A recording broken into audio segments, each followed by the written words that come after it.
listening to the Deep Purple Podcast, a fan podcast devoted to one of the greatest bands in rock history, Deep Purple.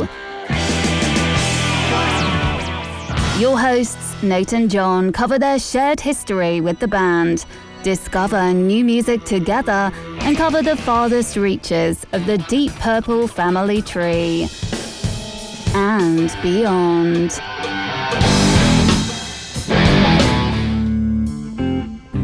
Here's Nate and John now. Welcome to the Deep Purple Podcast, a fan podcast devoted to one of the greatest bands in rock history, Deep Purple. Today's episode is episode number 320, Colosseum 2, Electric Savage. And coming to you from the outskirts of Tornado Alley, I'm your host, Nathan Beaudry. And coming to you from the suburbs of Providence, I'm your co-host, John. More bathroom renovations, Matola. My goodness. And joining us today is the one, the only Prague Frog, Ian DeRosier, coming to us from the inskirts of Montreal? Outskirts? Where are you? South Shore of Montreal. Okay, South Shore. Welcome back, Ian. Thank you very much. Merci beaucoup. De rien. What's in the glass? It looks like, is it 7-Up? 7? Okay. I thought it's like a vodka on the rocks or something. Okay, Zero sugar, 7-Up. Zero sugar, not even very sugar. Rock and roll. All right. I hope he makes it through the show, folks. So welcome back. We wouldn't dream of covering Colosseum 2 or another Prague outing here without inviting the Prague Frog back. And given that he's not got a full glass of vodka there, we should have a pretty good episode. So how are things up north in the Great White North? Well, wait till you hear the album. Maybe you won't find it. I don't know. We'll see. We'll see. Yeah, this is well, I guess we'll get into it. I think you're going cold turkey on the album, right? I am going cold turkey. Okay. John is, I believe, as well. I as well. So Ian will be our guide. Well, I have to say that from their 3 album, it's the one that I would say that I have listened the least. All right. Well, so same. I do have the 3rd album. Rich was kind enough to pick it up for me at a record store recently, so I have it back there somewhere. But folks, the Deep Purple Podcast is 100% listener supported and ad-free. If you receive value from our show, please consider giving us some value back. You can support our show a number of ways. 1 is by buying some merch at our Etsy store. 2 is by leaving us a 5-star review on Apple Podcasts. And of course, you can become a patron on Patreon or on PayPal for as little as $1 a month. Support the show. Check our show notes for links to all of that. If you become a patron, you get access to our patrons-only Discord, our rating spreadsheet. You get invites for live stream episodes. You get the links to submission for album rankings episodes. You also get access to our band episodes on Patreon, all of our band episodes for all the illicit material that we cover. Which is usually just like a video from 50 years ago that they don't want on YouTube for some reason. But speaking of patrons coming to us at the executive level, the In Memoriam tier, the wonderful late Gerald, Jerry Kelly, and family. At the $25 Uncommon Man tier, we have Ovis Nakvi and Purple Maniac. At the 15 Squid tier, we have Alan. At the 10-pound Good Doctor tier, we have Dr. Mike Catan. At the Turn It Up to $11 tier, Clay Wambacher, Frank Thielgaard Mortensen, Mickelstein, Will Porter, PhD PP, and Michael, don't call him Bradford Bagford. At the $10 Someone Came tier, Ryan M., Jeff Price, Victor Campos, Better Call Saul Evans.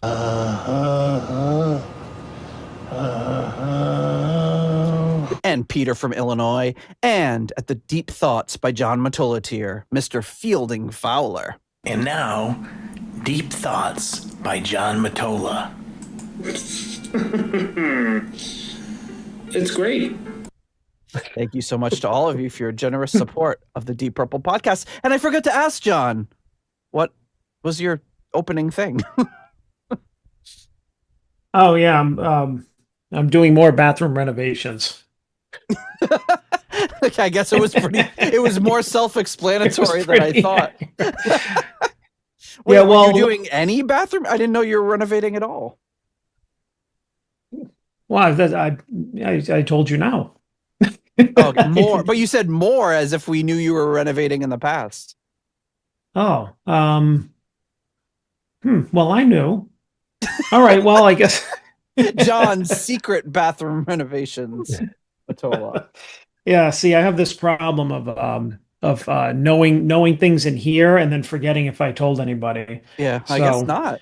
Yeah, well, I've been kind of renovating the bathroom. Today was hardware, so okay. Hung up Are a you gonna couple put of in one of towel those showers hooks, like that place you we know? stayed in Hollywood? Oh man, The crazy shower with a digital temperature readout and everything. oh geez, forget that. I'm not that good. I just put up some hardware. I put up a new TP holder and some towel hooks, and that was All right, it we'll for take it. today. Yeah, I'm gonna repaint the vanity, that kind of stuff. Kind of all that good stuff. Yeah, Well, easy handyman stuff, not like when I asked Rich to help me put in a light switch dimmer when I was trying to do it myself and then I gave up. And then he said, "Do you still need help?" And I said, "No, I put that project to bed." yeah, you're just not doing it. I'm not doing it because it's too hard. A couple of housekeeping things before we check in with Ian on his pre-thoughts on the album. But one is our next upcoming ranking show is Deep Purple Who Do We Think We Are? Patron rankings needed by August 18th. So you've got time as of this being released. Become a patron if you want to be invited to the live stream for that episode, and if you want to rank the songs on the Who Do We Think We Are album. John and I have also been on Smoke on the Podcast talking about various songs of that album. Hopefully by the time this comes out, those episodes will be out for you to listen to. Wait till you hear the song I discussed. Yep, it's the song you'd least expect. But one more thing. It's Postcards from the Edge of Connecticut. Do have a stack of postcards from Ralphie, but I think I'm going to save those for the next episode. Okay. They come in just giant bunches now. But I do Yikes. have this piece of mail from Peter Gardeau. I think I know what this is. Has on it a set list from Crystal Fog, which we know is the band that opened for Graham Bonnet that you went to see as of the last episode that we recorded. So it was very recent as of this recording. So the set list is 1, ? 2, No Computers. 3, Living in Hell. 4, I'm Not Waiting for You. 5, Stormtrooping. 6, Song Called Asians. And then 7, Behind Your Eyes. Yeah, I think we weren't sure about that. I think maybe when he was saying the title, it sounded like something Asians. We weren't sure, so. Song Called Asians. Well, I'm going to try to open this very carefully because I don't want to ruin the set list that he wrote. Yeah. Open it with some. Well, also, question mark was we didn't remember the opening song either, so it wasn't called question mark. We just forgot what they opened with. Okay, so this one, okay, it says, Nate, missed you at the Graham Bonnet show in New Bedford. What a fun meetup and hang. Lots of Riz. Steve, Mark, Rich, Uncle John, and I made sure that you got some souvenirs from the show, including every one of us and all members of Crystal Fog and all but Graham from his band signatures. No coasters. The time was Butters, Peter. Oh my goodness. So this is signed by Everybody in Crystal Fog. Rich, Stormtroopin' Shaler, Uncle John, Peter Gardeau, Steve, No Computers Coldwell, Don LeMay, who I guess is one of them, Bethany Heavenstone, Mm-hmm. Wow, look at that. What a great. And then there's something else in there. And Pete, I believe, got all those autographs in under like 15 minutes too. He was really he was really on ass. fire. Yeah, he was not wasting any time. Some postcards from a record store nearby, a tattoo parlor. Mm-hmm. Cooked USA LLC. I'll put the QR code on there if anyone wants to scan it, but it appears to be a duck smoking something, a cigar or a joint, like is a Howard the Duck smoking a cigar? I don't know. Yeah. Mm-hmm. And it says clothing, accessories, artwork, and footwear. And then Art Week. Celebrate Art Week. So wow, thank you for all that, so guys. So there was a high top table, and the paper that Pete got everybody to sign was on the table. And apparently the table was reserved for members of Crystal Fog. And so we just took a menu and put it over that and sat at the table. And then at the end, I saw Pete peeling it off, and I'm like, oh, he's doing something with that. Toward the end of Graham's set, I'm like, he's got something in mind.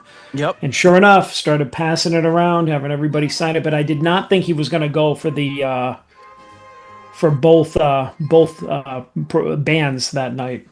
Wow, that's pretty amazing. Yeah. Everybody was so off to find Graham and get him to sign that. But anyway, Ian, if you're Yes. not up to date on the episode, well, actually, you're probably not up to date because I don't think it's come out yet. But in the last episode, we talked about all of that. So now I got some more paraphernalia to add to my collection. Thank you. So Ian, Colosseum 2. Where did we leave off? We left off with the last album. What are your thoughts on that album? And then going into this album, what memories, without giving too much away, what are your memories of this one? Of this one, well, like I said earlier, there's a reason why it's the one I've listened to the least. I think, well, for me, it's kind of an album that it doesn't know what it wants to be. Mm-hmm. I would say that it's supposed to be, you know, how Colosseum 2 is more like jazz rock fusion. Mm-hmm. And this one it's not working too well, I think, in that genre. So we've seen a little bit of a change in a lineup. Yeah. And Neil Murray said, "See you later." Yeah. And John Moll came in on bass, and our singer, is it Mike Stars? Yeah, he's gone. He's gone as well. Yep. And if I remember correctly, there's really not much singing on this album. And what is there is by Gary Moore. Yep, there's only one song with lyrics. Okay. So we're covering a true sort of jazz fusion album. An even truer one would have no lyrics at all. Sort of. So we've got engineer Dave Harris, who worked with a lot of people: Donovan, The Temptations, Uriah Heep, Black Sabbath, Peter Gabriel. Chris Sangarides, who we've talked about a million times in the show, is an assistant engineer. Nick Cook, another assistant engineer. Monty Babson, the executive producer who founded Morgan Records. And in the band, if you know, we've talked about before, but John Moll is the new bass player. On drums, John Heisman, Don Airy, and they kind of do the thing where they list everything that they play. And it's for, you know, normally they'll be like, they play as a guitar, acoustic guitar, 12-string guitar, electric guitar, electric jazz guitar. They just list every single kind of thing. In this one, it's got John Heisman. It even lists the cymbal. He plays drums, cymbals, gong, tubular bells. Oh, he's playing the cymbals too? They didn't get a cymbal player? I've never seen that before. Then it says for Don Airy, electric piano, Fender Rhodes, grand piano, Steinway, synthesizer, ARP Odyssey, Mini Moog, ARP Selena, And then organ, Hammond, and clavinet. Yikes. Most records would just say keyboards. And then Gary Moore, guitar, Fender, and Gibson, and vocals. Doesn't say what kind of vocal mic he used. Uh-oh, Gary Moore. I better drink some coffee before this one. Yes. Yeah, our running theme on the show is that John was in a car with one of our friends who was trying to expose him to more Gary Moore, and John fell asleep. So the running joke is that John falls asleep whenever Gary Moore plays. It's just a coincidence. I was just tired. Ian's like, well, I have heard the album. I do like. Well, yeah, we'll see if I like this Gary Moore, but we'll see. We'll see. Yes, I think the Vegas odds are that this might be the album that is maybe the least coherent of them, and like I said, it's kind of a transition. They're trying to learn who they're going to be, but I have not listened to this one. But that being said, we do, of course, have to get into the album art, which is that's the best thing on the album. Whoa. I haven't seen it. So for our audio listeners, the album art features it says Colosseum 2 on the top and lists the names of the guys as if it was like a motion picture. Then we have this beautiful woman of color, this goddess who is topless and opening her hands, and there's all sorts of squiggly things, all like yellows, blues, and reds written all over her body to cover her nipples, for lack of a it's no delicate way to put it. Well, it is. There are nipples. Yes, this is only from the top up, so we don't have full frontal nudity. And then she's holding up her hands, and it says electric, and then electric and kind of a futuristic for the 70s font, and then savage and more of a cursive style font. And then like lots of things that look like what you would see if you've ever seen like electrical, like engineering diagrams, like things you would see for that. Not that I understand what those mean, so I don't know if these are legitimate. It kind of mimics neons on her. Yeah. There you go. It looks like neon lights, and it's kind of like the writing on her that's like in the neon is sort of, you're almost seeing it in double. It's like kind of out of focus and a little blurry and stuff. So, guys, what do you think about this album cover? Like I said. No, okay, maybe I'm tough for the album, but it's okay. It's doesn't tell you really what the music is, though, I think. No.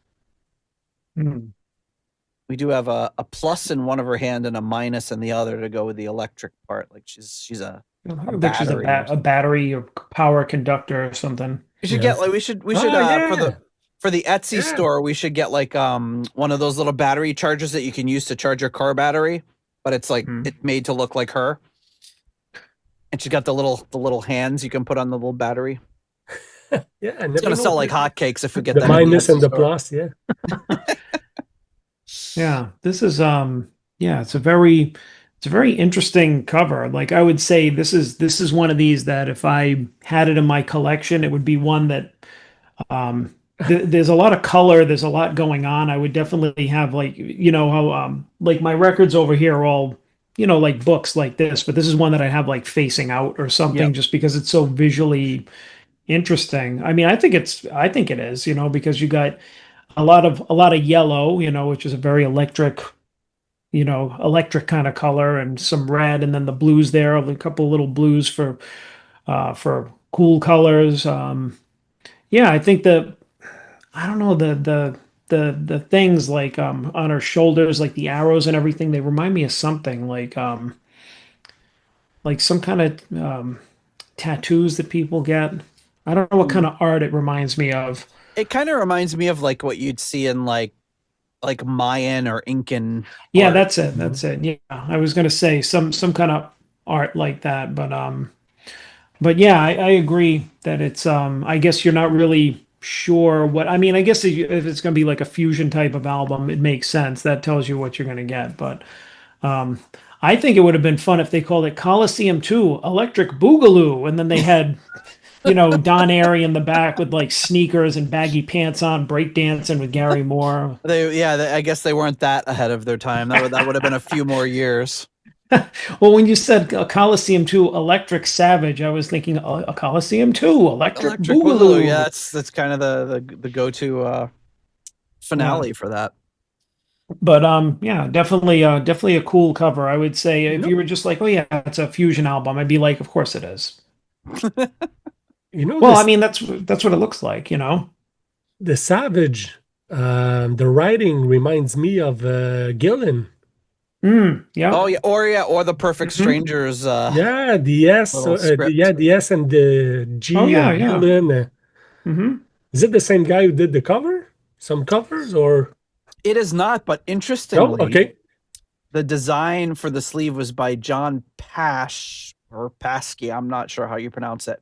But he was the art director who designed the Rolling Stones Lips logo. So Oh, pretty Hmm. even more iconic than the Electric Savage album cover. Just a little. Just a little. Then there's some photography in the back covers that was done by Martin Levin and Peter Smith. And the cover photography was by Phil Jude, who'd also worked with Rolling Stones. He did the cover of Sticky Fingers. So there you go. They got some slightly, I don't know if this one made the resume of either of those guys with all those Rolling Stones credits. The only thing I will say about this album that maybe did not age so well is putting a woman of color on it and saying Electric Savage, calling her a savage is kind of it's more like from like the more something you'd expect to hear in the 1870s, not the 1970s. Okay. Yeah, it wasn't the first thing that came to my mind, but yeah, me it, too. No, it's not. it wasn't to mine either, but then when I thought of it, I was like, ooh, I wish I hadn't thought of it. But I just have to put it out there because some people might be thinking about it. But it is a cool and very striking album cover. The back cover is a little more standard. We've got 4 pictures of the guys in the band, and then what I just read to you about what they play, including the the clavinet and the Gibson guitar and all that sort of stuff. Then it has the track listing, nothing too crazy there. The record labels here, nothing crazy again, just says produced and directed by John Heisman, executive producer Monty Babson. So there you go. And it does say directed. Produced and directed. It's Directed, yeah. Yeah, that's when you're in. It goes with the featuring with all the names. It's a movie. it's kind of that kind of pretentious sort of, we conceived this and put this together. This isn't just music, but it says the first 3 tracks written by Moore and Heisman, 4th track by Moore and Airy, and then it says the same stuff on the back. So 1977 year this came out, and that's the kind of rundown, the lead up to the album. The only notes, unfortunately for this band, in Wikipedia, all that they have is like an entry for the band, and then they have a few little breakdowns of the albums in there. Very, very limited. But I talked about how the first album, Strange New Flesh, which we've covered in episode, I don't remember, but I'll put it in the show notes, that it was not commercially successful, and it led to Neil Murray leaving and Mike Starrs being fired. Their 2 follow-up albums would feature Moore as lead vocalists on largely instrumental albums. All right. Well, that's the kind of lead up to this. I think we can pause, take a moment to thank our next level of patrons, and then get right into the music, unless anybody has anything else to cover before we get into it. Not on my side. As I take a sip from my leftover Cinco de Mayo Corona. Okay. So the next level of patrons to thank at the core level, at the $6.99 new nice price tier, we have Spike's Ghost and Sugar Tea. At the episode $6.66 tier, we have Steve Coldwell. Steve. Arthur Smith. Getting support from the patron Arthur Smith. Anton Glaving. Pain in the glaving. And Charles Meadows. At the $6.65 almost evil tier, we have Kenny Wymore and Richie Sucksmith. At the 70 Norwegian kroner tier, we have Kai Runa, yes, I am Norwegian, Olsen.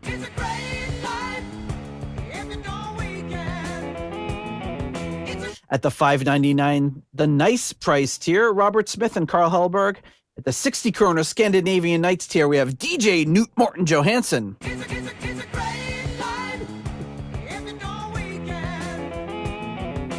At the €5.50 tier, we have Merlin Rota. And at the $5 moneylender tier, John Convery, German Heindel, Adrian Hernandez, Jesper Alman, Alexei the Perfect Stranger Slepikov, Kev Roberts, Percival Frequency, Scott Zerns, Cynthia Doobie, Raf Calf. My Czechoslovakian is not so good. Coyote Bongwater. John Maselli.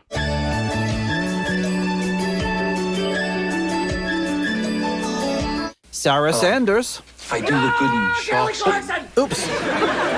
I stepped on Tony. You talked over Tony. You got to go back. Okay. Sarah Sanders. No, Kelly Clarkson. Jellybean, Evan Robeson, Richard Fusey, and Purple Swede. Sweet.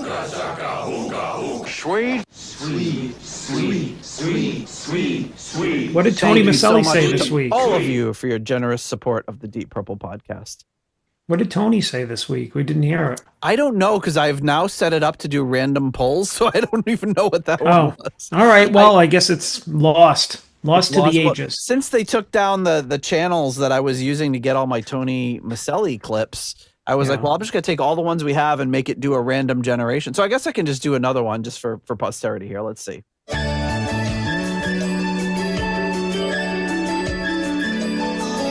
Hey, how's your rugs? Wet. Yeah, how's your baby? Wet. Hey, how's your wife? Hey, don't ask. I'm glad we did that. I'm glad you did that. Hey, don't ask. That's kind of risque for 80s television, but okay. So here we are. Are we we've got the tracks loaded up. Are we ready to dive into this? Are you? I don't know. You're asking like you're hesitant. I don't know. I'm scared. Well, It's like, are you sure? Are we ready to? Yeah, we're ready. Do it. well, Hit it. Let me put it this way. The first track is called Put It This Way.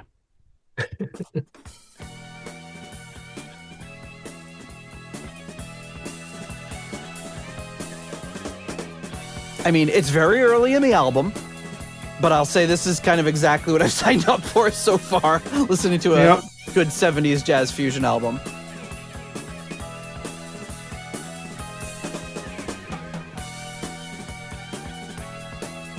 Yeah, I'm no surprises here. No.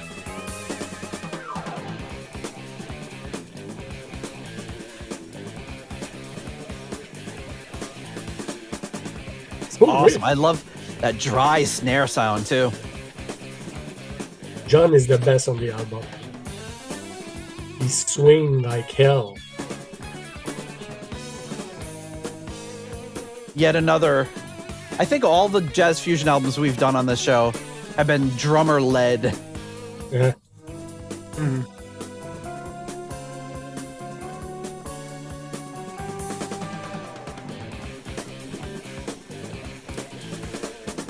Oh, this is awesome. I like this a lot. Yeah, we know Nate loves it. It was a cool riff.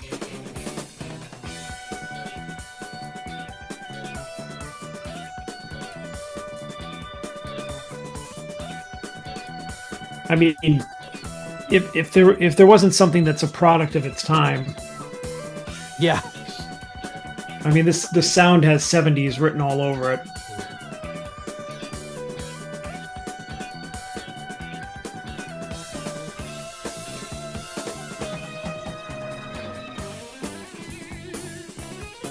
I love the stuff that Don Airey and Gary Moore are like doubling there.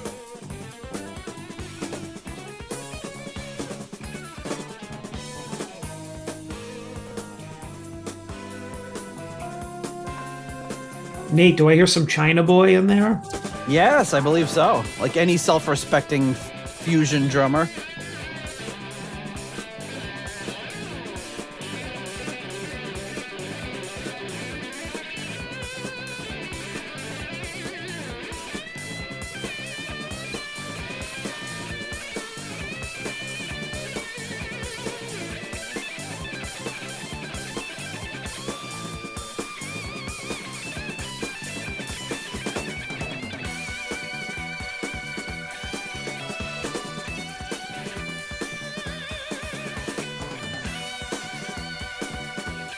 And being a prog album, it's easy for songs to overstay their welcome, but this isn't a particularly long song. Only 4.5 minutes or so. That's good. Closer to 5, but...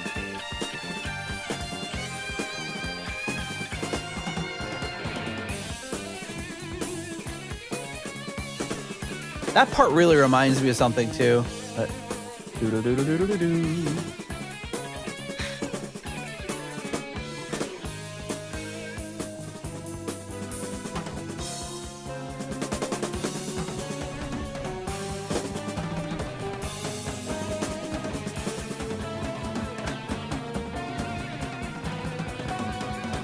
Building up, it's building up. Yeah.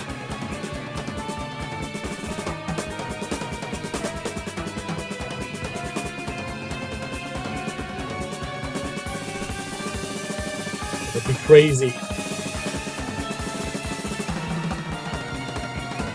The rototoms. How many toms does he have in his... I gotta look at John Heisman. Yeah, look at the credits. It lists tell you. everyone.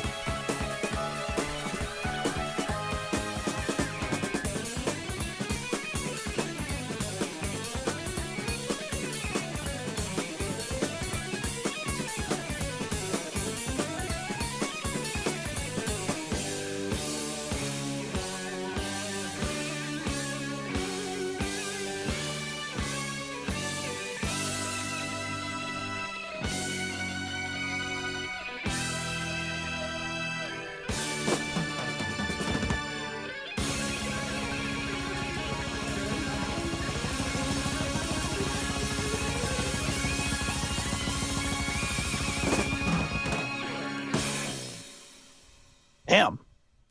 Wow. Well, that's an opening statement. Hell yeah. Wow. So, yeah, I guess it's time to rank the track. Let me close out some of these windows here. I got my spreadsheet loaded up. Who wants to go first? I'll go. All right. What do you rank this one? Well, this is no quadrant 4 from Billy Cobham for me. It's not, for me, it's not the worst on the album. It's not a bad opening, but it's kind of like just two riffs, and then they do the second one, they go back to, and it kind of goes anywhere in a way. So, but the riff is good. That's a good riff. And, well, gonna hear it a lot. John Heisman is wonderful. So I'll give it a 3. 3 from Ian. Yeah. All right, John. Well, let me put it this way. I'll give it a 4. All right. I wasn't expecting to go that high, but I really enjoyed it. I think around that time where Nate's like, I love this. This is awesome. I was thinking like That's a great Nate impression. that's my Nate. This is awesome. This is awesome. Wait up, you guys.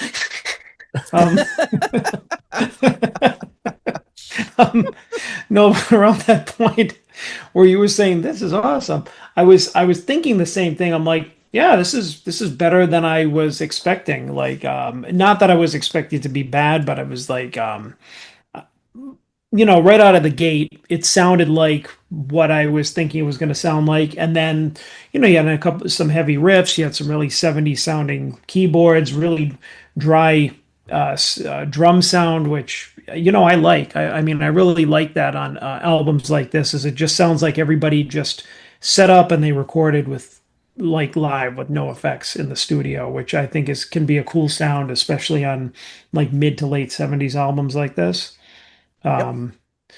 But yeah, I mean, it really, I like the build too toward the end, the build toward the fake end and then the real end. Both very cool. I was into it. Had a lot of like dynamics in it, which I like. Yeah, I will give this one a 4 as well. I loved it. I thought it was a really good, strong opening. Loved Heisman's. I mean, all they're playing. Obviously, you can't be a slacker in a band like this. It's just True. It's impossible. But I loved I see what Ian's saying about like there's only a few parts, but I loved when they were kind of playing in unison when Moore and Airy were playing in unison, and then the drum fills were great, and I loved that really dry like whenever it was going to the snare, you must add like a tea towel on there or something, but it sounded really great. And then I'm looking up pictures of his set to try to get an idea. I don't even really see rototoms. I see a lot of toms though, so he might just have a set. Like there's this one picture here performing live with Colosseum 2, and it looks like he has like 2, 3, 4, like 6 gongs behind his drum set, and then a double bass drum. Although I don't see a ton of toms in that set, but some of the other sets pictures I'm seeing, he's got a lot of toms.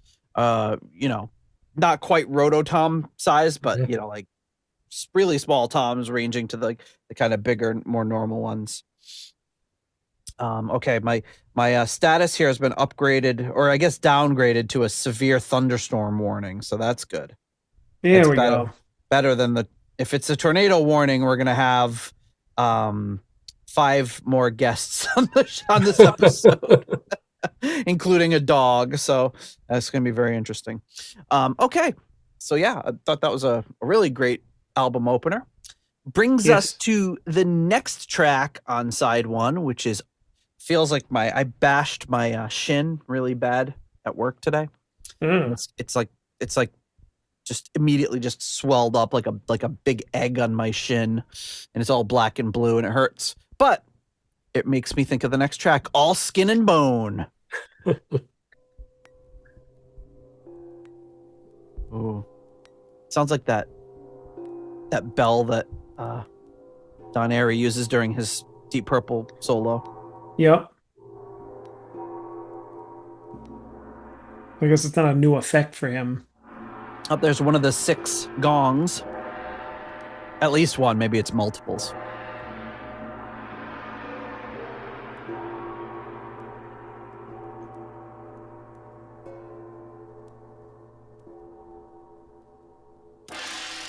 Ooh. Oh, yeah. Oh, yeah. That's a really weird... I have no idea what that is. That like...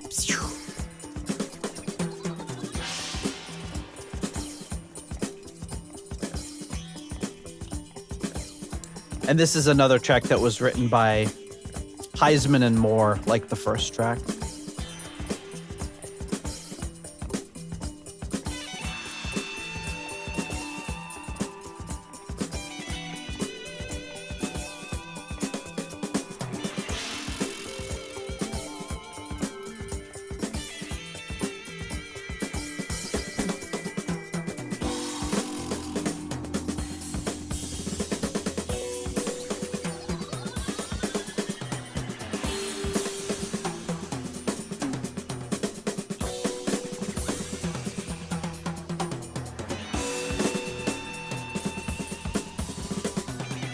I like how it like kind of goes back to that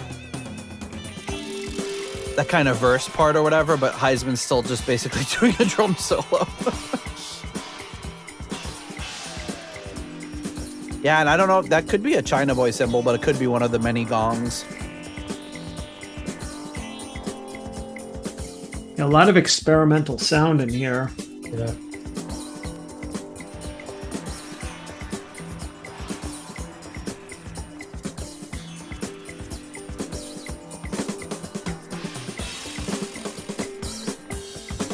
So looking at the liner notes from the CD release, it says that the first track was just a more solo composition, so kind of some contradicting. Produced and directed by John Heisman, Morgan Studio, winter 76-77.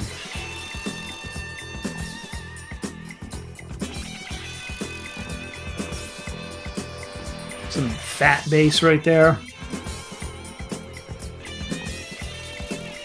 Sounds great. Fender Jazz Bass.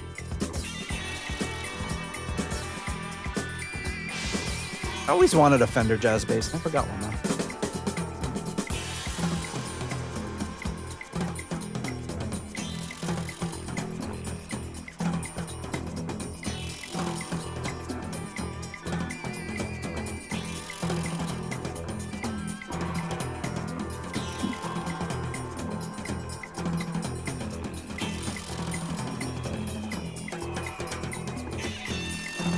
Definitely a different feeling to this one, but that's the end there.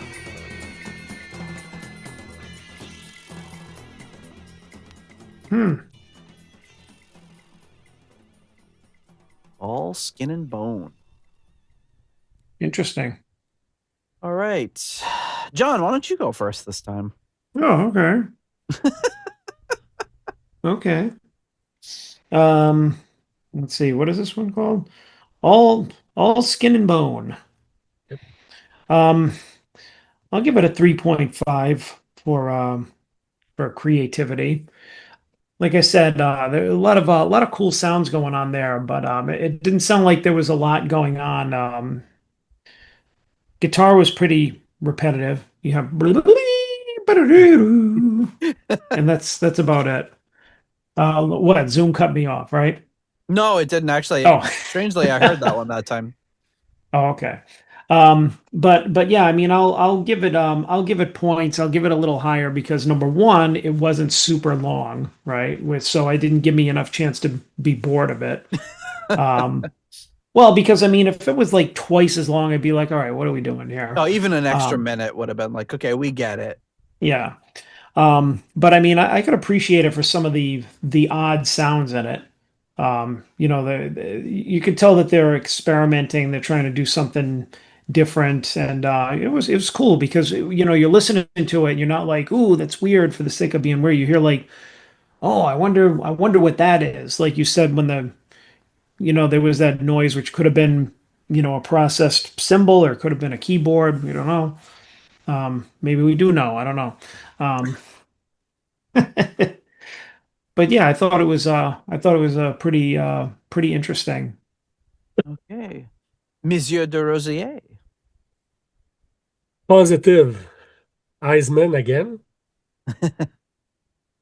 The like John said, the little kind of electronic-y, Tangerine Dream-esque keyboard sound from I like that.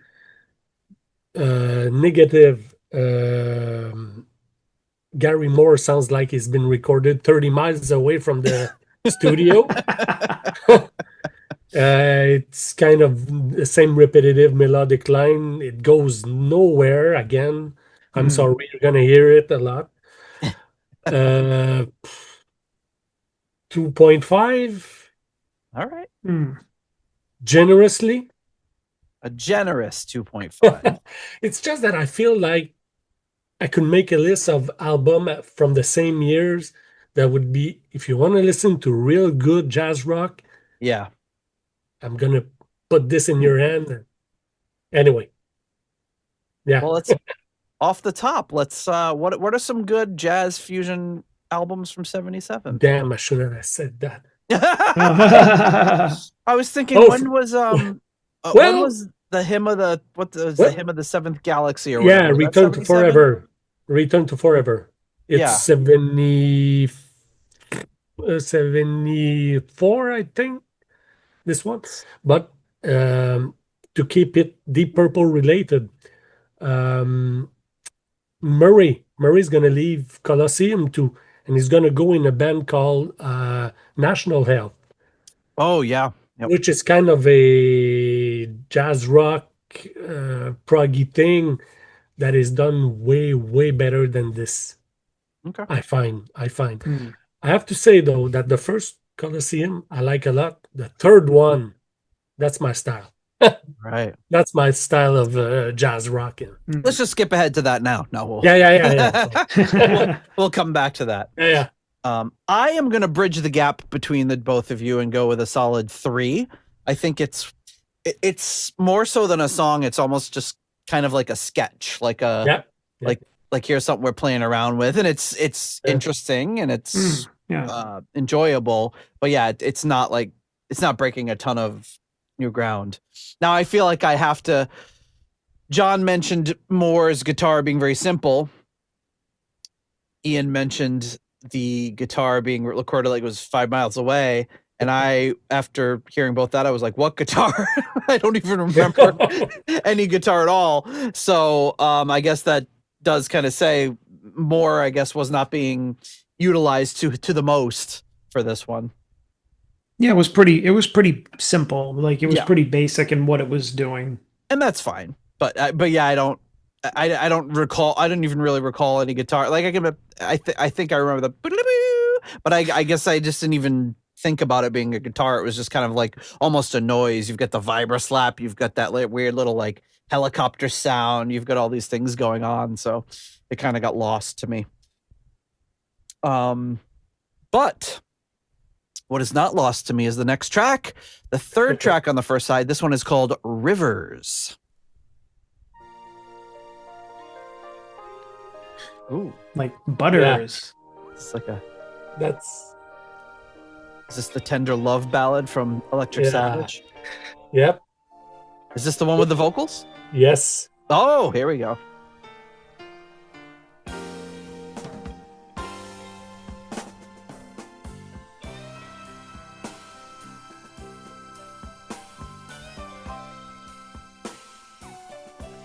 I think yeah.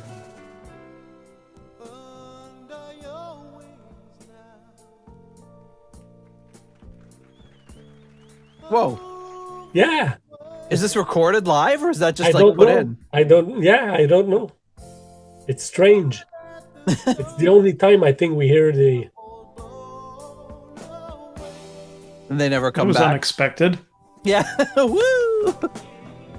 You know, like the cheering at the end of a song? Well, no, this is cheering in the middle of a song. Yeah, John doesn't know what to think of it now. So confused.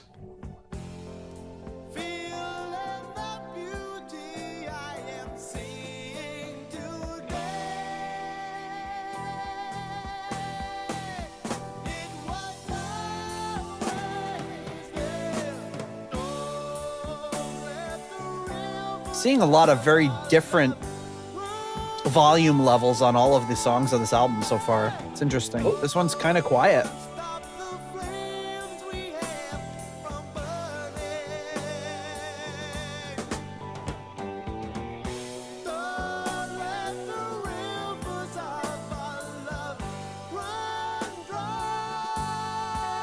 I wonder if he's harmonizing with himself. I don't think anyone else is listed as vocals.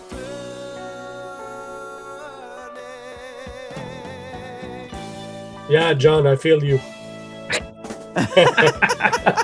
I just yawned. The expression. Oh, I just yawned. I yawned and I was rubbing my eyes, furrowing my brow.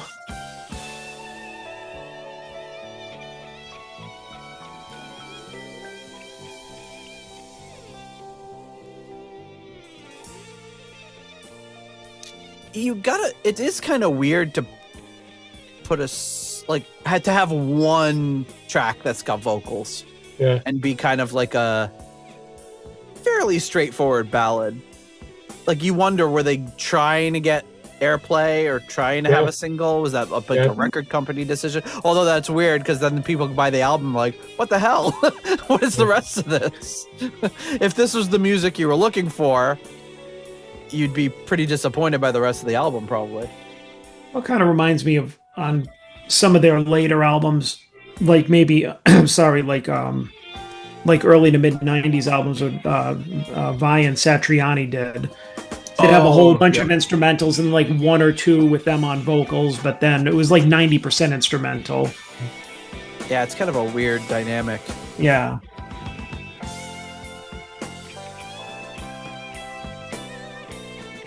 Just listen to the music. I feel like if it were just an instrumental, I probably would have liked it better. Not that the vocals are bad or anything. It's just... I feel like there's a few parts where it feels like it's going to take off somewhere, but it doesn't quite get there. Yeah. And I think it was done better on the first album with the better singer and... Yeah.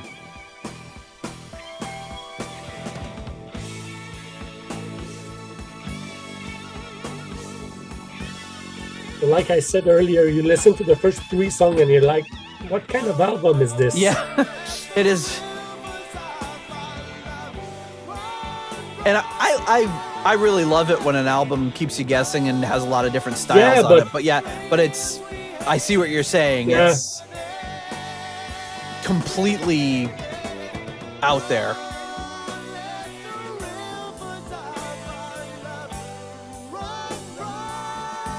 One of my favorite albums that I used to listen to in like the early 90s was Stu Ham's The Urge. Yep, I remember that. Do you remember that one? Well, I remember you loving it. I don't know if I ever heard it, but I just remember you being like, Stu Ham. You and Paul. But it was kind of schizophrenic like this album in that there was silly songs, there were songs where he rapped, there were just crazy instrumentals where he played great bass, the songs where they were singing, and there's a lot of good stuff on that album, but it's very all over the place.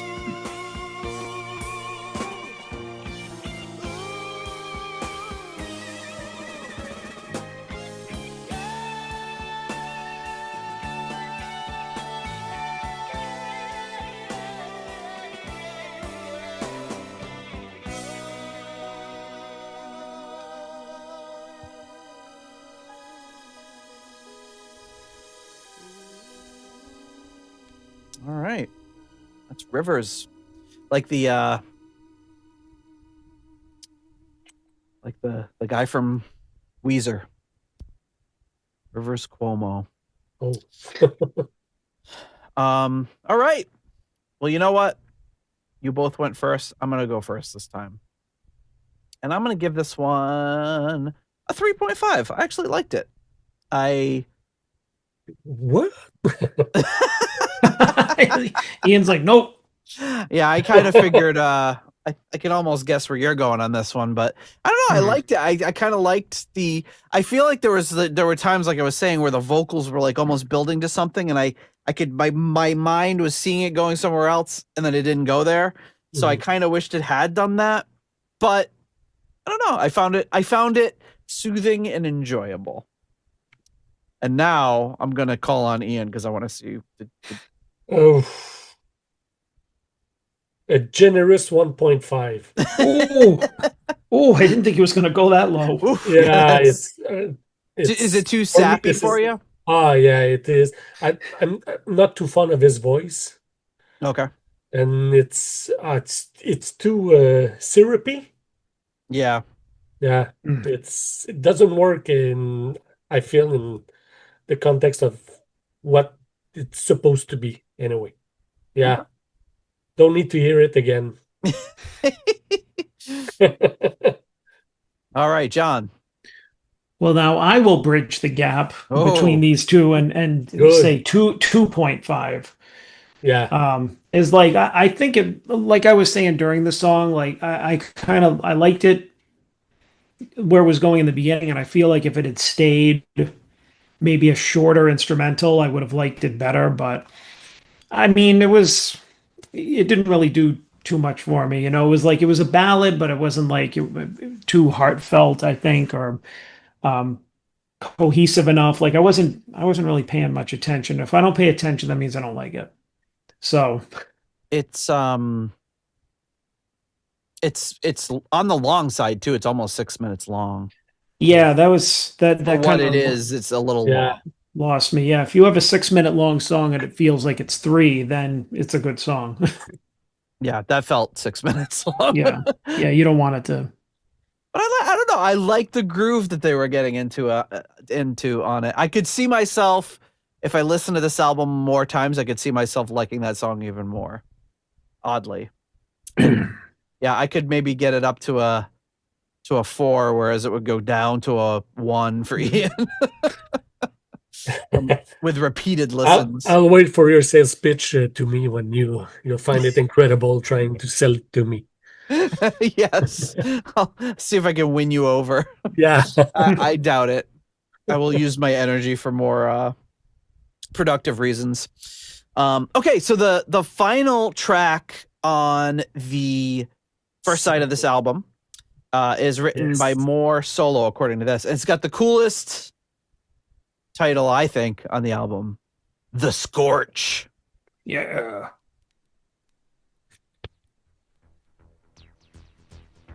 Ooh.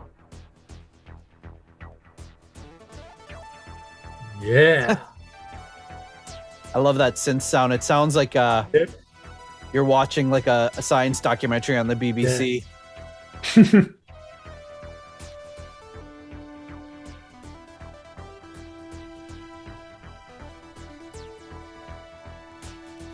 There's a term my grandmother used to use, scorch.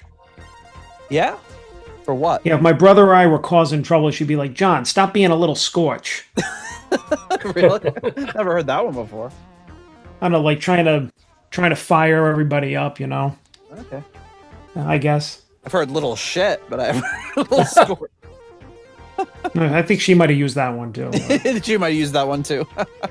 But stop being a scorch, like a troublemaker. If you want to buy it.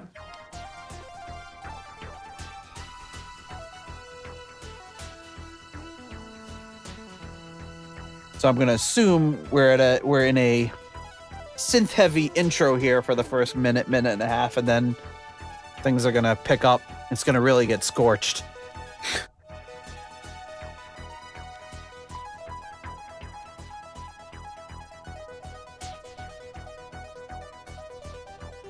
It's that weird like sequence synth thing going on in the background. Yep.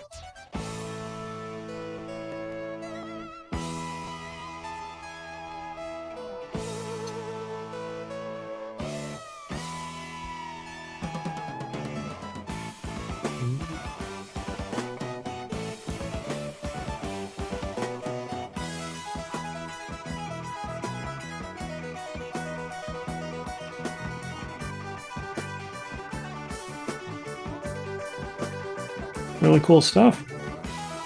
A lot of scorching arpeggios so far.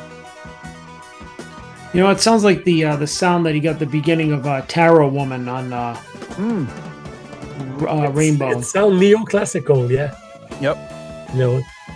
Rainbow Rising. But it sounds like me trying to play neoclassical.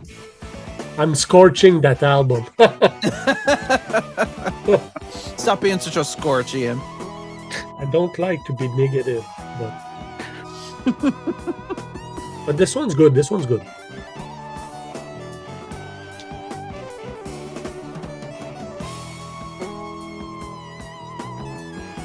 What did I say? It's funny that this one so far is credited to being written by only Moore when it's basically Don Airey, the Don Airey show. Yeah, I was going to say, where's the guitar? Oh, there it is. I guess they're playing together, but it sounds Yeah, like it's there's like a lot a of synth duet, alone. yeah.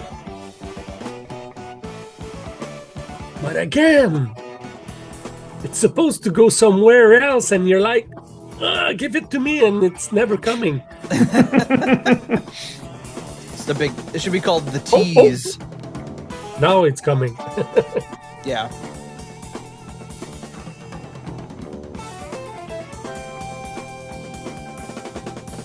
Oh yeah.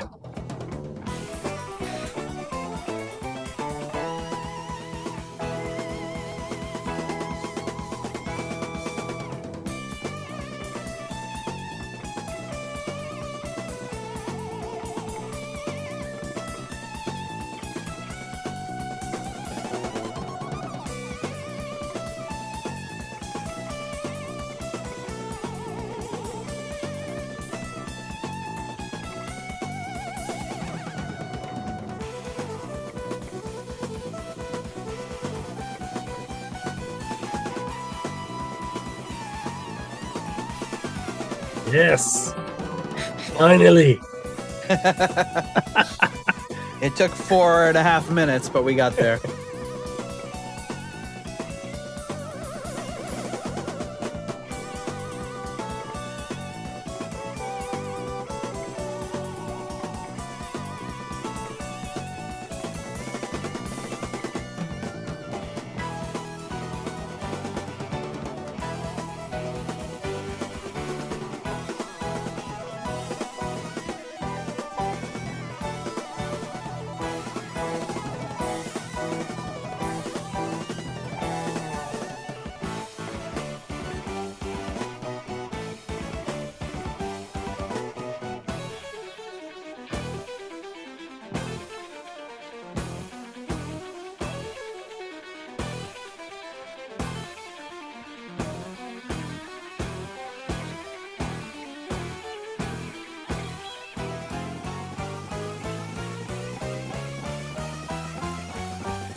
A strange classical sort of ending. Yeah.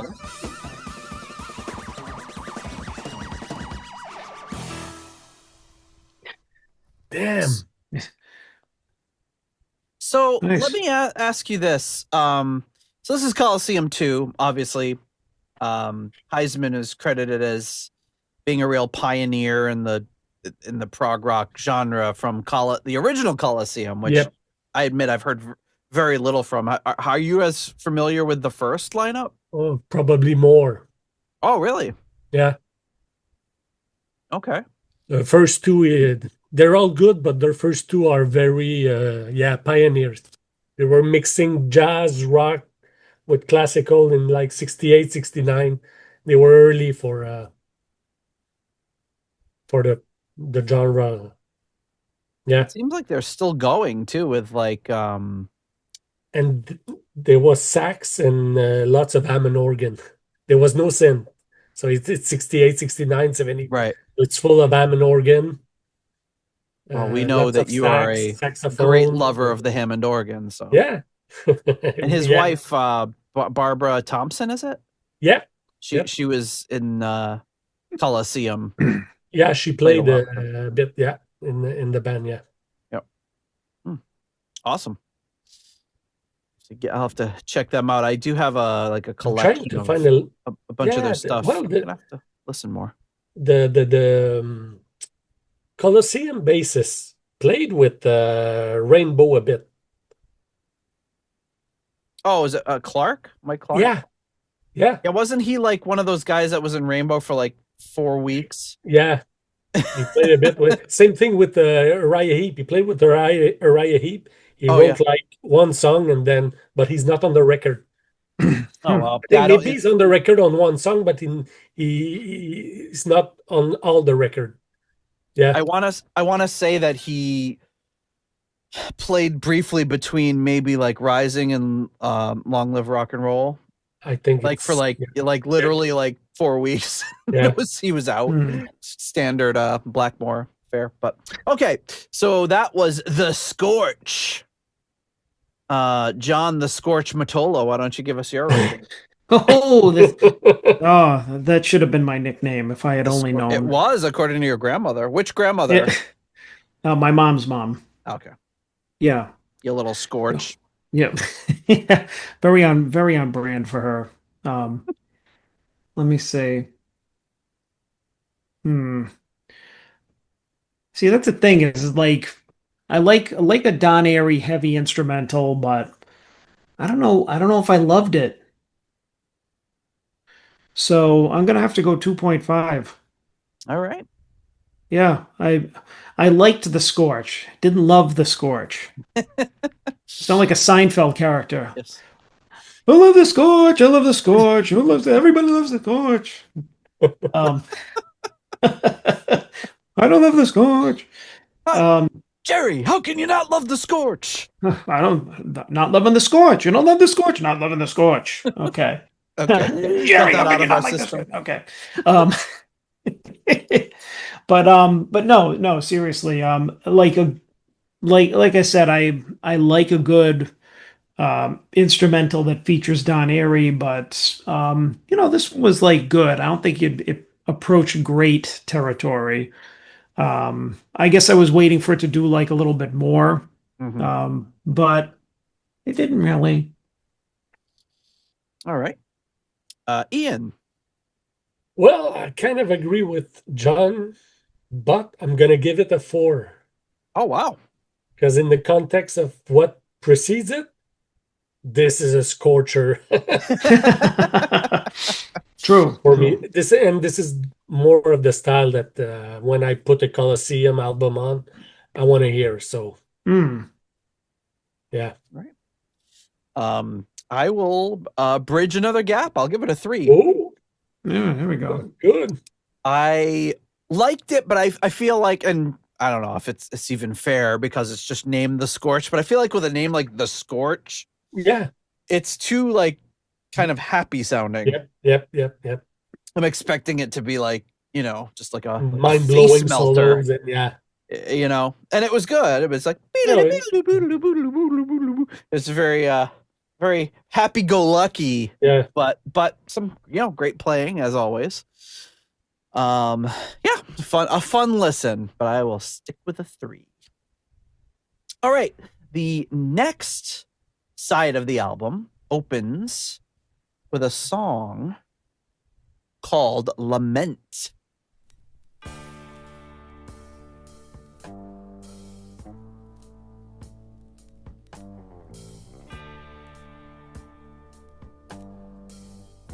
A band I was in with my buddy, we had a song called Lament. Didn't sound anything like this.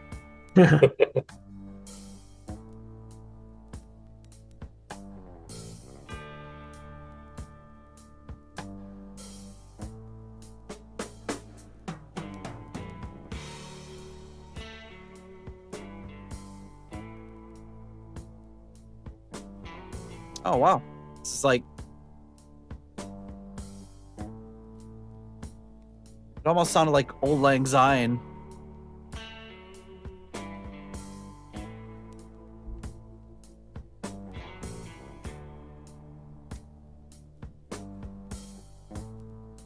Hmm.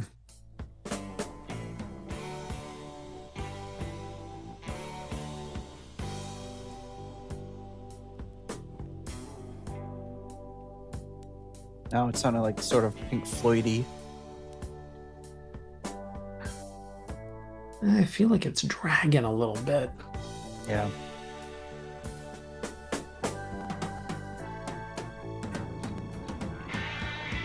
Just a bit. Just a bit.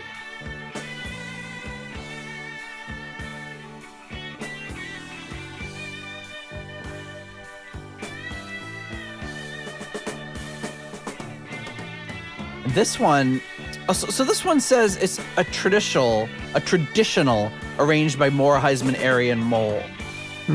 And when I was putting together the show notes, let me go back to the show notes. I think I tried to figure out what the traditional was. And I'm sure somebody listening will tell me when this airs.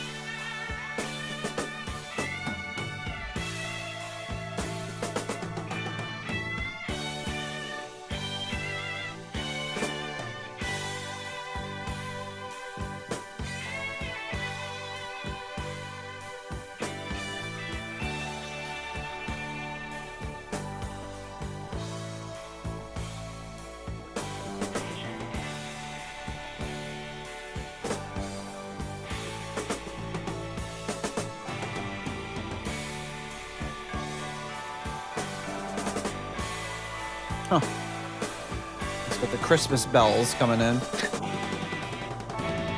Yeah, and you were talking about Ola Lang Syne before us. This is like a Christmas, New Year's sounding type of song. I'm just gonna add it to my Christmas New Year's playlist. Oh, that sounded like Old Lang Syne. Mm-hmm.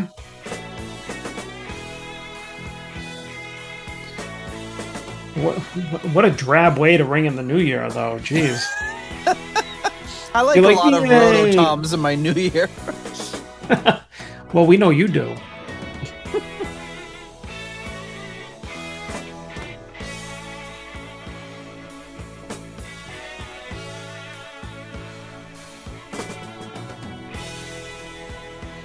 Almost sounds like Zappa here. What? He said it, not me. What? Which song, Nate? no song in particular, but there's something Okay. about the way it was being played. Well, yeah, with the tubular bells in the background. Yeah.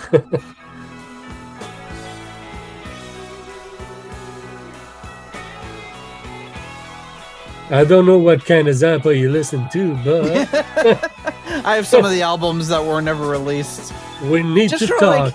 like I'm getting like a just for a second it sounds Yeah. like that, and then for a second it sounds like Old Lang Syne, and it's like you're getting all these little snippets, but it doesn't really add up to sounding like any one thing.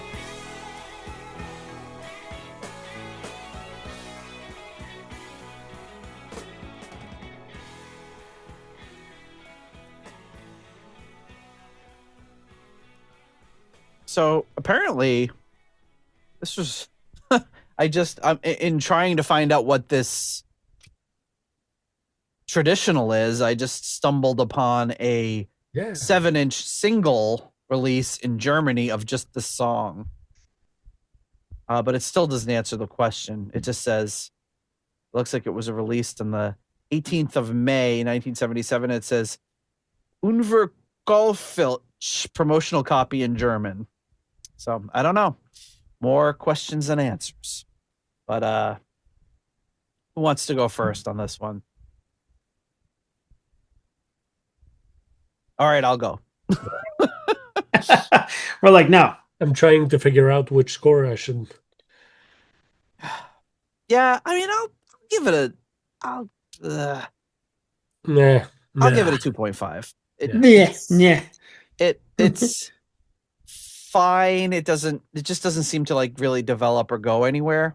But I wish I knew what they were basing this on. Not that should necessarily affect my opinion, but I feel like I maybe have a better appreciation for what they were trying.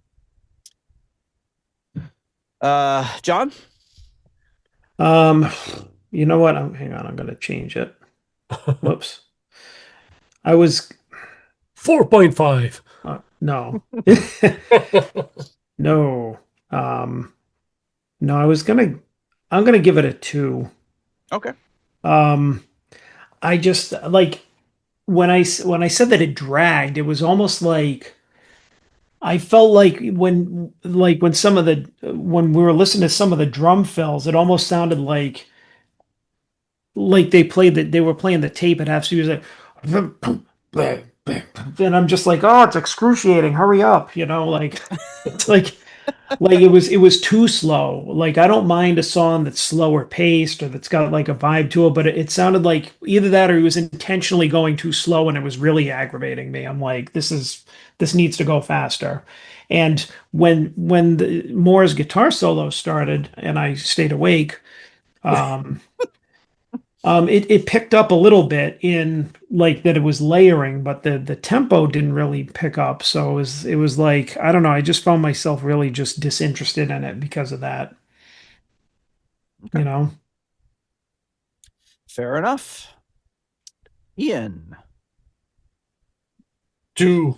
Deuces. Right. Giving it Yep. deuces. For the same reason you both. Mm. It's I'll have to find a copy of the song that we did called Lament. It's a lot more upbeat than this. The next track on the second side. Now, the funniest thing they could possibly do here if this was a cover of the Eagles song, but I'm going to take a wild guess that it is not. And this song is Desperado. Nope. I love that. You do that little bloop.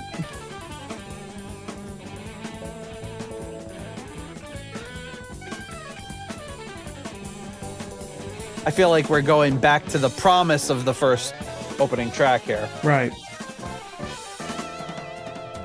Yeah, or the Scorch.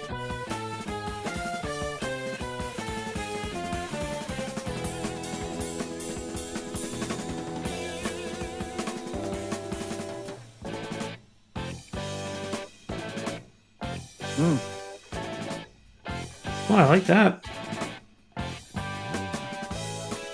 Ooh. Nice little ooh. Yeah. Love the bass slide. Never a problem with that. Yeah.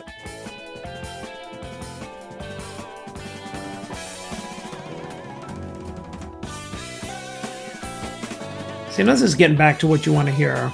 Yes. This is what you're... Yep. Not that you can't have, like, slow tempo Yeah. fusion songs by any Yeah, means. but they gotta be better than what we've been hearing though. Yeah. Yep. I feel like this band, at least on this album, this band really shines with the up-tempo stuff. Yeah. The more slow stuff, it just doesn't seem like it works as well.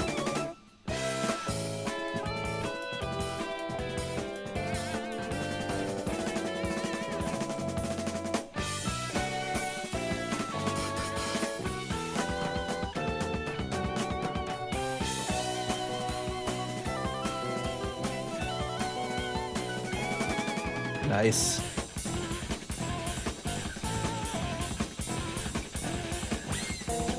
That's what I loved. He's this little double stop on the bass. Yeah. And he only does it like once every 2 minutes, and it's like, I want it more. You know that Nate likes it because he laughs like, ha ha, like that.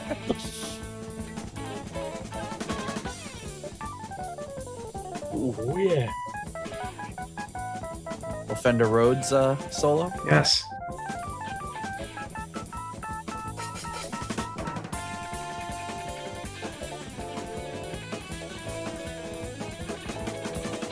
Damn.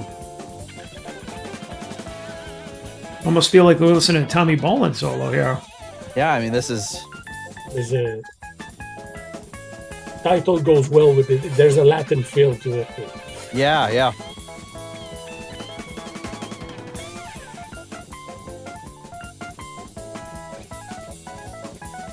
Yeah.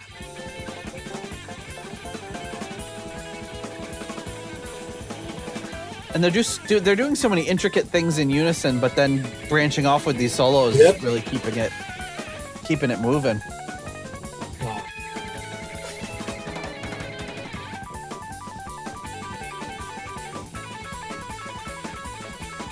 Yeah.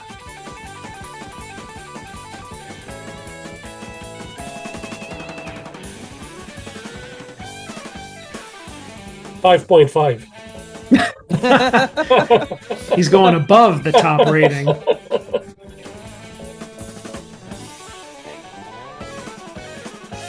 That little exchange was exquisite. And I'm just gonna go out on a limb and say, unless something changes drastically, I like this better than the Eagles version.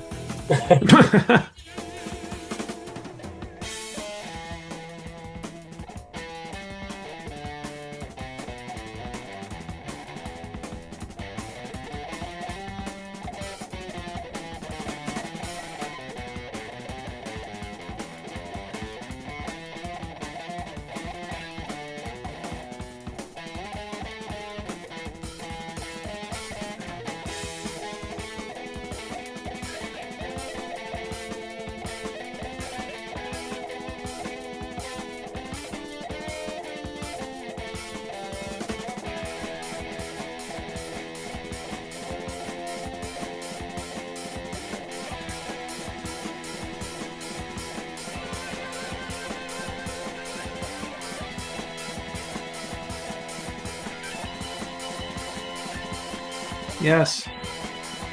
Very intense.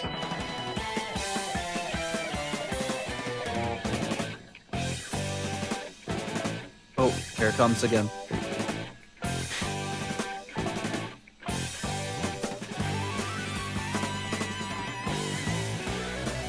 This really keeps you on the edge of your seat. Yes, it does. You know what's going to happen next?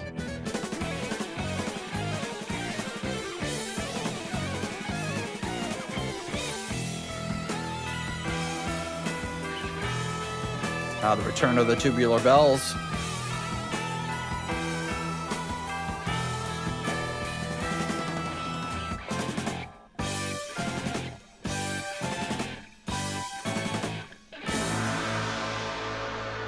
Nice. Big Wow. gong. Yeah, he must use the largest of the 6 gongs for that one. Wow.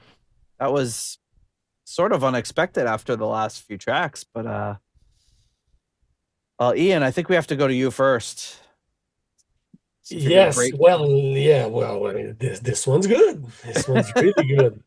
Again, in the context of the album, it's at a 4.5.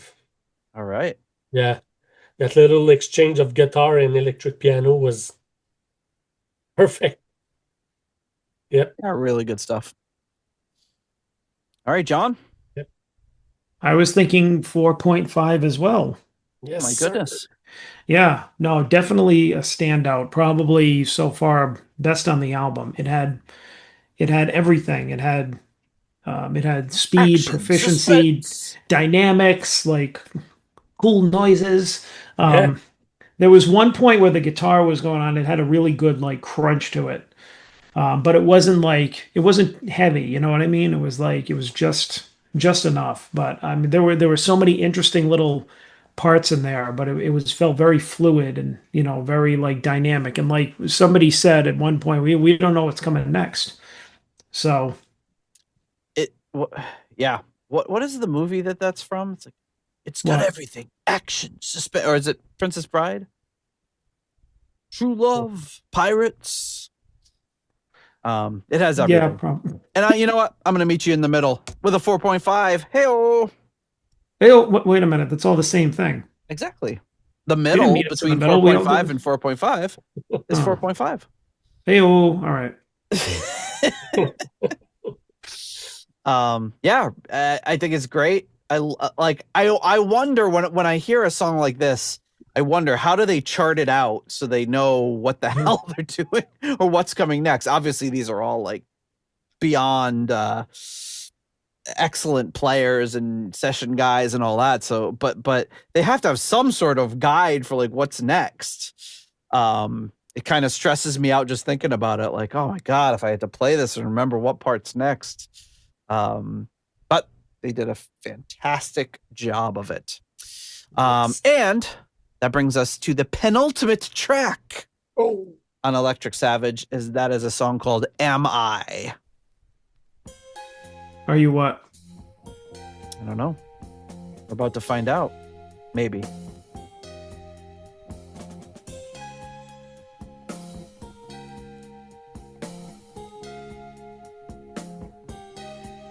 I don't know why this is making me think of a Stu Ham album from 1991 yet again, but the song just reminds me of the Urge by Stu Ham.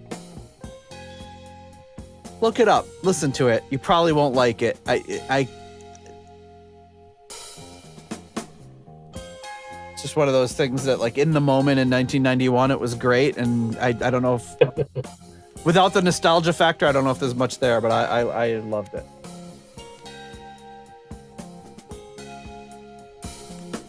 Do you think YouTube will censor the cover? I think it's censoring itself. Yeah. But you never know. Usually YouTube sometimes. The only thing YouTube ever usually... There was one thing it censored before, I can't remember what it was. But every year when I post the picture of Ian Gillan with the sock, that gets banned on Instagram every year. I like that story. it's a heartwarming story, really. Yeah, Gill into the sock. Yeah. Yeah, I don't understand why that is the. Well, like you pointed out, they're not showing anything. Yeah, and there's way more graphic things, I'm sure, on Instagram. Ooh, it's kind of nice. See, I feel like this is how you do a slow tempo groove. Like, this is nice. Yes. Well, because it's not dragging.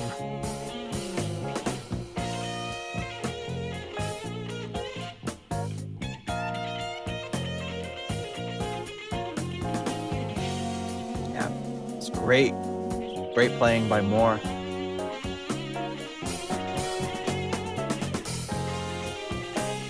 This is always interesting to me because not that I'm by any means the biggest Gary Moore expert, far from it, but I always associate him with that bluesy playing.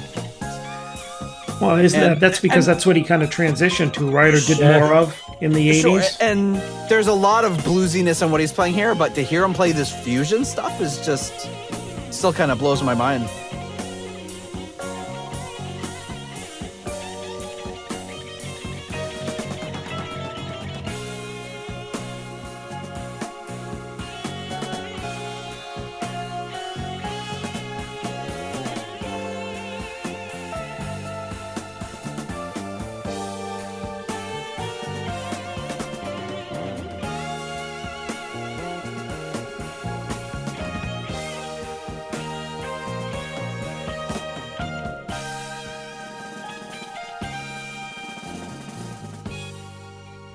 Ooh.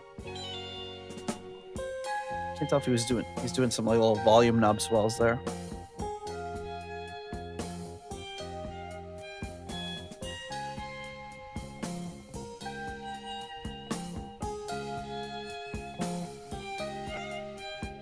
Again, looking at the waveform for this song, you just see how up and down it is dynamically. Mm-hmm. If they remastered this or if it was done now, it would just be a solid block. Yeah.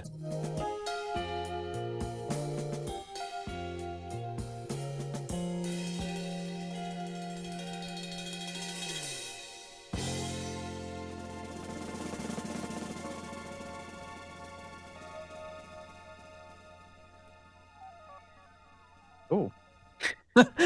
Wasn't expecting that on the fade out. Yeah, I was going to say it was a really nice, I think, note that they ended on, and then they took it a couple of steps further and decided to make it dissonant, which is very, very proggy. Yeah, and make it sound like a UFO or something. Yeah, coming in for a landing. All right, I can't even keep track of who's going first or whatever. Who wants to go first? Me. Is that yes or no? Yeah, I'll okay, go first. John, you go first. Yeah, I don't know if I've gone first in a while. I'll give it a solid 3. I thought it was very pleasant. All right. But as you were saying, well, like when it picked up, you're like, that's how you do a slower tempo song. It wasn't dragging. It was definitely like a well-paced ballad. I like where it went. All right, Ian. Yep, same 3. Me too. All right. I think it's probably Gary's best solo from the album. At least very feeling.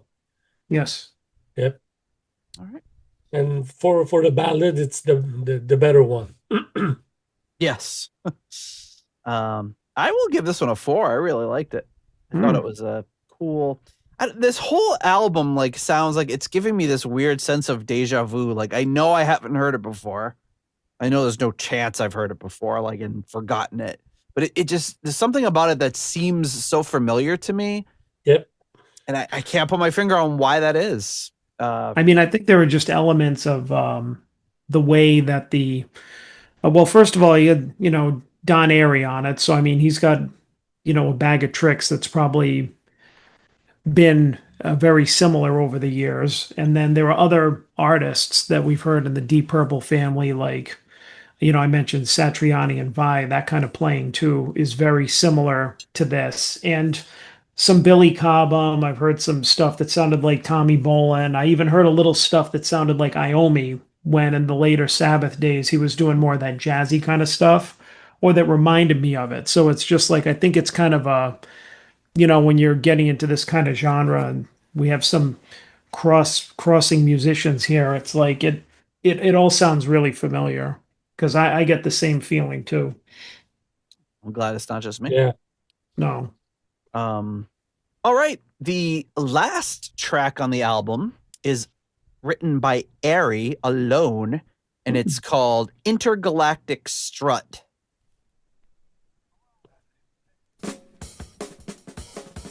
Was it Intergalactic Slut? That's a different song. That'd be a great name for the song.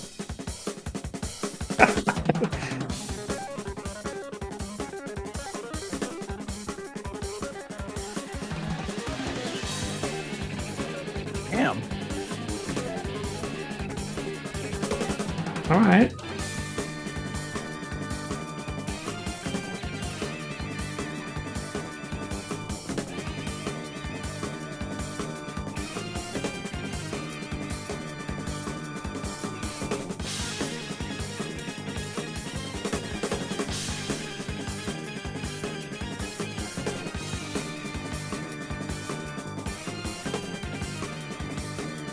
I like the bass. He's playing like the octave, but he's not just playing the octave. He's like warbling it a little bit. Yeah. Boom, boom, boom.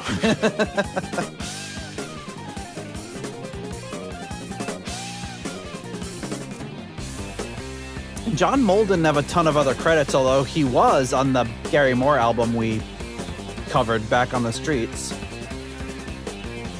He's on the Andrew Lloyd Webber Variations album, which we'll get to eventually. Apparently, he also played on Cats. Wow.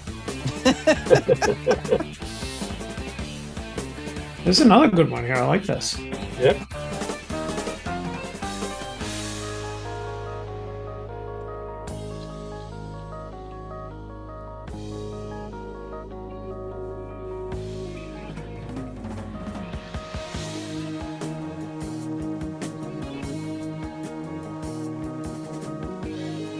Nice bass. Yeah. That's a real standout in this song. That's a cool dynamic.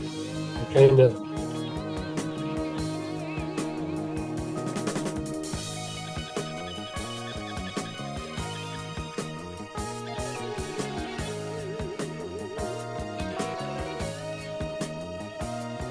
He also did Starlight Express.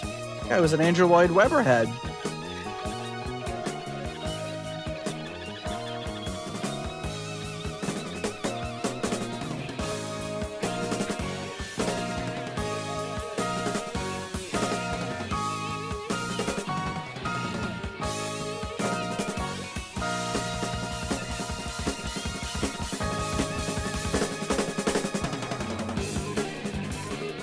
Whoa.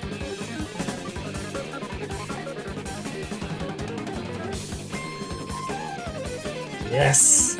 Like very heavy, yeah. Yes. I love when Ian gets into it.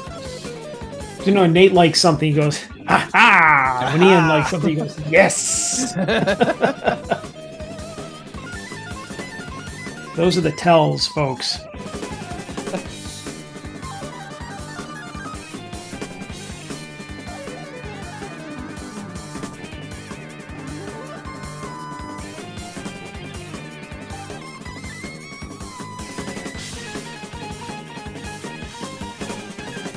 Man, they're so precise. They're incredible musicianship.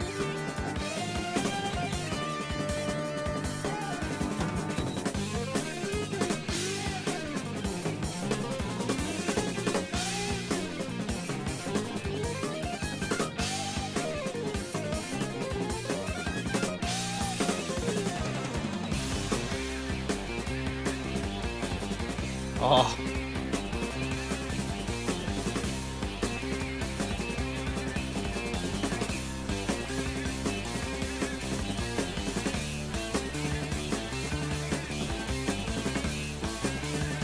time is that? It's time to rock, baby. I know what you meant, but I want to say it's in like 8.5, but I don't think you can do that. Yeah. I think it's in 4 or 8. I was thinking it was in 4, but it just seems like there's an extra beat in there somehow. It's weird.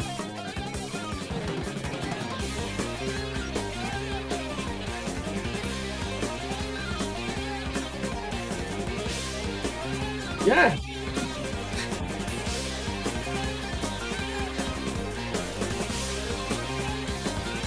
It's like almost a 9, but it seems like it's like not in 9, but it's not an 8. It's in 8.5. I'm telling you.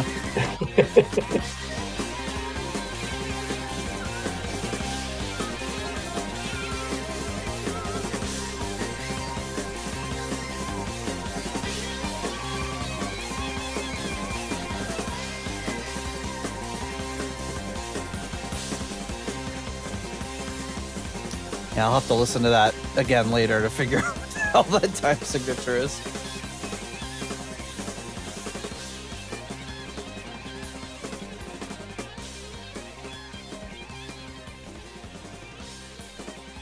This long fade out for the end there. That's a nice way to end an album. that's what you call going out on a high note. Yep. All right, gentlemen. Let's go to Ian first. 4. 4, all right. Yes. Again, this has everything I want from them. Not much else to say. No negative. All right, John. Well, as they say in golf, 4.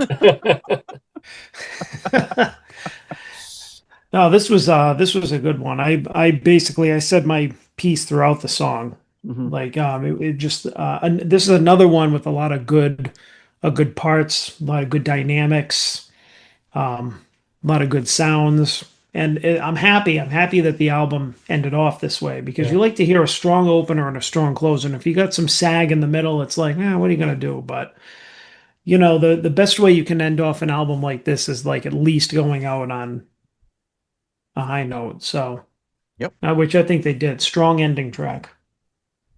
Yep. I will follow suit. Give you a 4, as they say in golf. Yeah, really good. So, all right. Well, before we wrap up, we'll, of course, John will fumble with the spreadsheet, and I will thank the final round of our patrons. That is, of course, our foundation level patrons coming in at the £3.50 Deep Purple New York tier. We have a Lord Longford. At the £3 Aromatic Feed tier, we have Simon Ford and Richard Brees. At the €3.50 tier, we have Weston Supermare Pilgrim. At the 293 pence tier, we have Blackmore Tights. At the $3.33 halfway to evil tier, we have Stephen Sharp and Duncan Leask. Hungry horse, hungry horse. At the $3 Nobody's Perfect tier, Peter Gardot. Monsieur Ian de Rosier.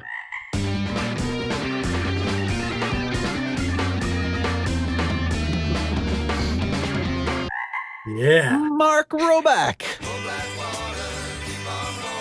Stuart McCord. Ivan Fjellbu.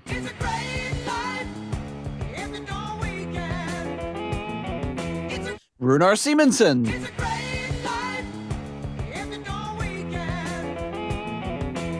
Ruinous Inadequacies. Corey Morissette.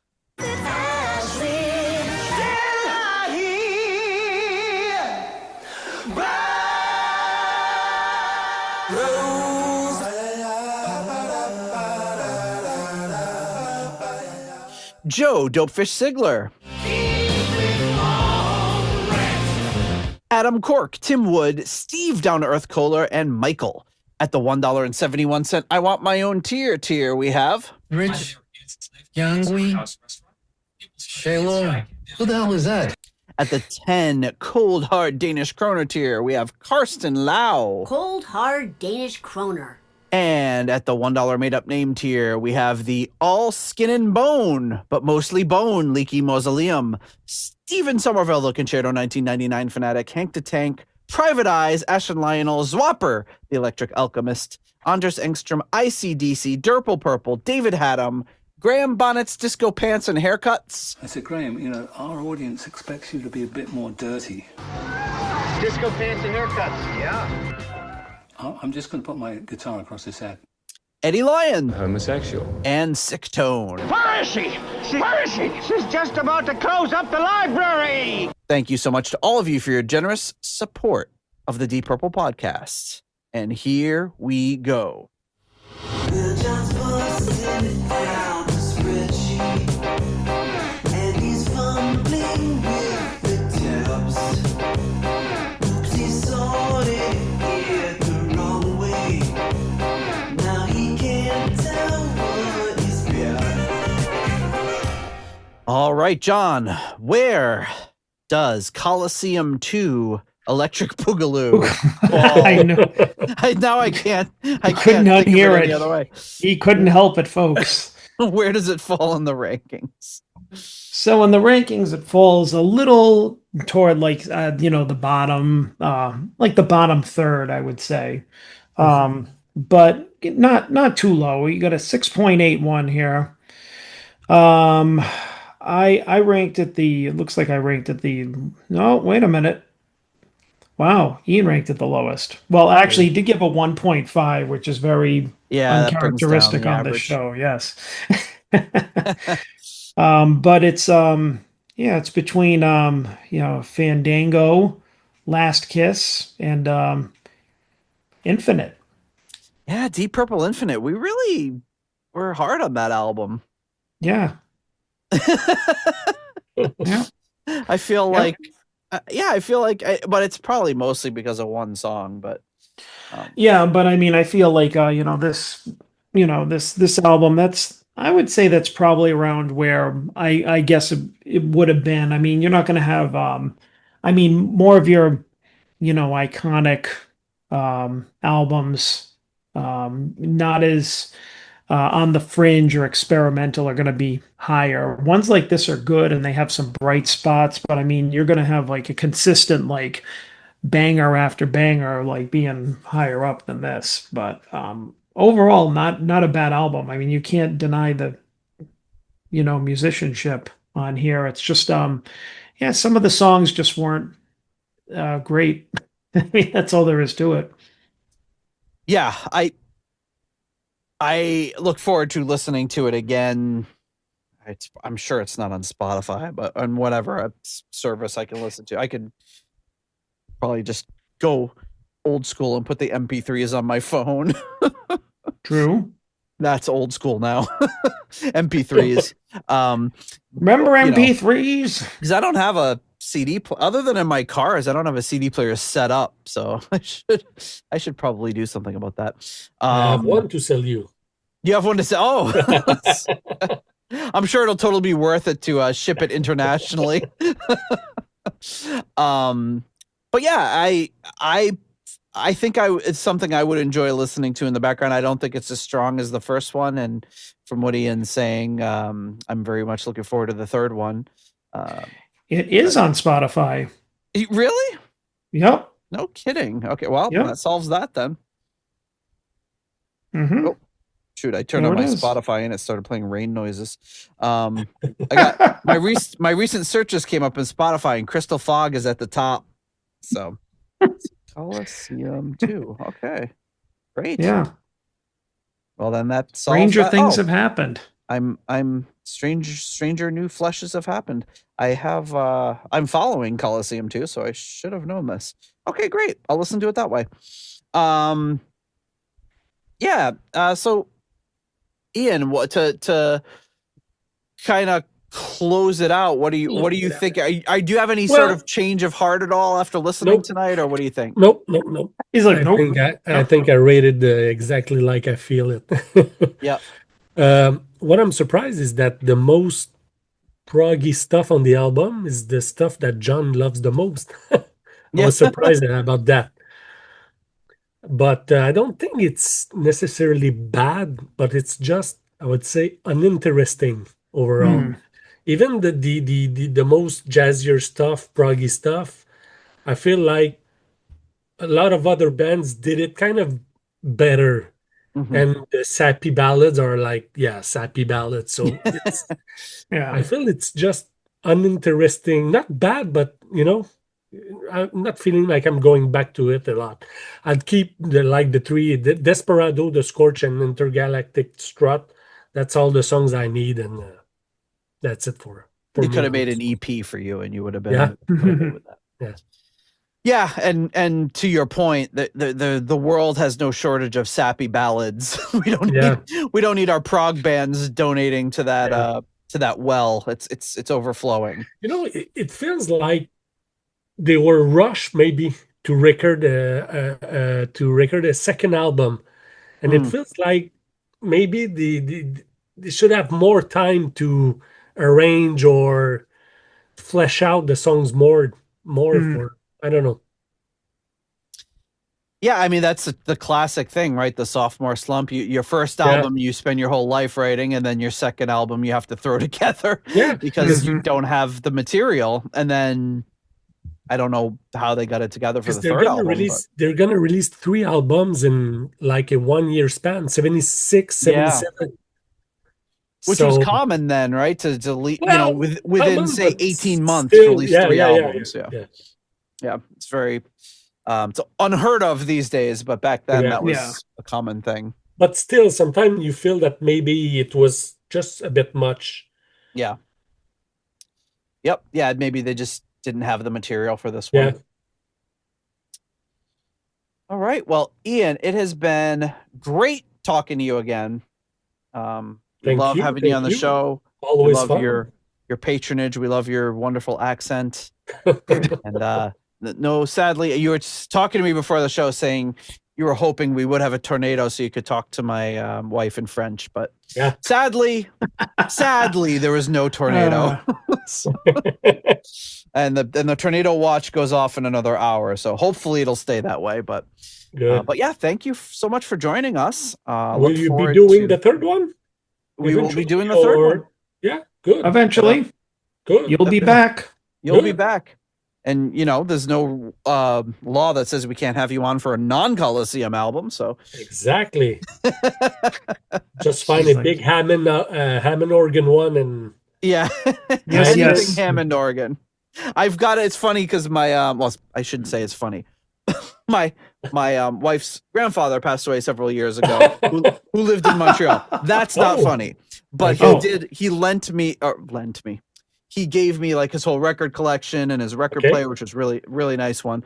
And there's like a record of like Hammond organ music. It's just like the really cheesy Hammond organ music. I might test your patience with the Hammond organ, or maybe I could run it through a filter on here and put like a Leslie and run it through some distortion and a Marshall or something. But yes, Ian, where can people? Are you still like? Are you on X or anything like, or what are you doing these? Yeah, I'm still on X.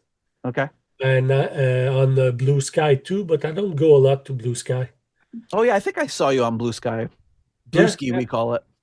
Blue Ski. We got that from Michael. We got that from Michael Bagford. Blue Ski, yeah.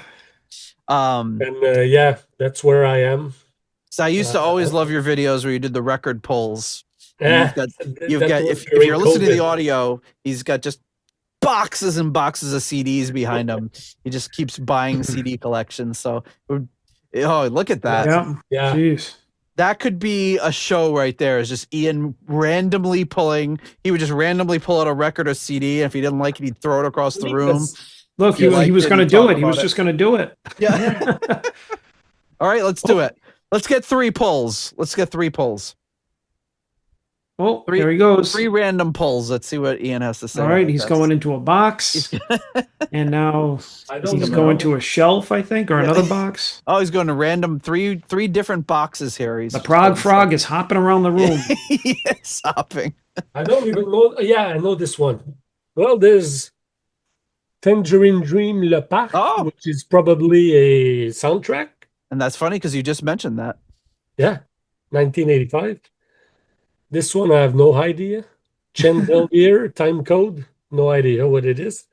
This one, this is Prague stuff. This is 90s Prague from Germany. High Wheel. Yeah. What's it called?